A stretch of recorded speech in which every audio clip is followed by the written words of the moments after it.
এয়া আমাৰ অসমীয়া সমাজৰ পৰম্পৰা ঢেঁকীটো আমাৰ মাজৰ পৰা হেৰাই গৈছে আৰু কিছু কিছু ঠাইত এতিয়াও পৰিলক্ষিত হৈ আছে। আমাৰ এতিয়া বিহু আগমন হ'বলৈ হৈছে, যিহেতু মাঘ বিহু ভোগালী। তিল পিঠা, ঘিলা পিঠা, নাৰিকল লাড়ু, ঘোলা চপৰীয়া পিঠা,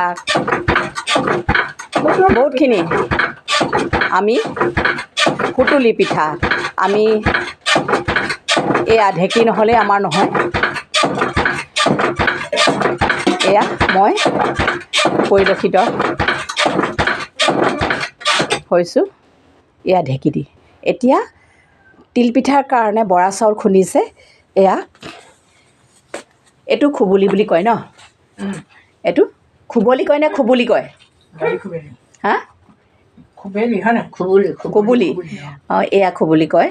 এয়া ঢেঁকীটো দাঙিছে আৰু এতিয়া এয়া বৰা পিঠাটো ধুনীয়াকৈ উলিয়াবলৈ লৈছে হাতেদি আৰু চালি মেলি ধুনীয়াকৈ এয়া তিলপিঠা বনাব।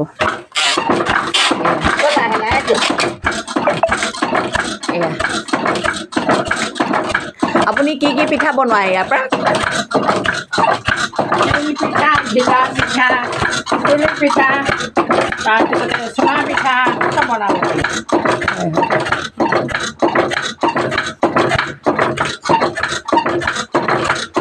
ভৰি লাচ এটা আছে, যেনে তেনে দি দিব লাগিলে হাতত, মানে হাত খুন্দিব আকৌ।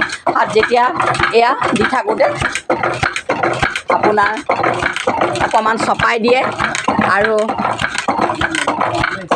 চপাই দিয়ে, এয়া দেখিছে। আৰু যদি হাতৰ লাজ নাথাকে, ভৰিৰ লাজ নাথাকে, তেতিয়াহ'লে কিন্তু পটককৈ পিছলি হাতত লাগিব। ভৰিত টিপা নাথাকে, তেতিয়া পটককৈ হাতত লাগি একদম হাত হস্পিটেল পাবগৈ লাগিব। সেয়া কাৰণে মই দেখুৱাইছোঁ অসমীয়া মাজৰ পৰা হেৰাই যাব খোজা ঢেঁকীটো পৰম্পৰা।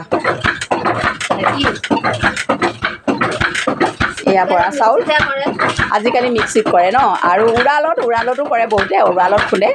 কিন্তু ঢেঁকীটো আমাৰ একদম আগৰ পুৰণা সমাজতো ঢেঁকী, এতিয়াও ঢেঁকী কিছু কিছু ঠাইত পৰিলক্ষিত হয়। যিহেতু বিহু আগমন, সেয়েহে আমাৰ মাঘ বিহু ভোগালী বুলি কয়। এয়া ভোগালী আগমন চলিছে। এয়া ঢেঁকীটো দাঙিছে, এনেকৈ দাঙি দিছে ঢেঁকীটো আৰু লাহে লাহে দিব। এয়া উলিয়াইছে। হাতৰ লাচ দেখিছে, এনেকৈ বহাই থাকে। কিছুমানে হাতৰ লাচৰ অনুযায়ী খুবলিৰ পৰা পিঠাটো উলিয়াব পাৰে, খুন্দি থোৱা পিঠাটো।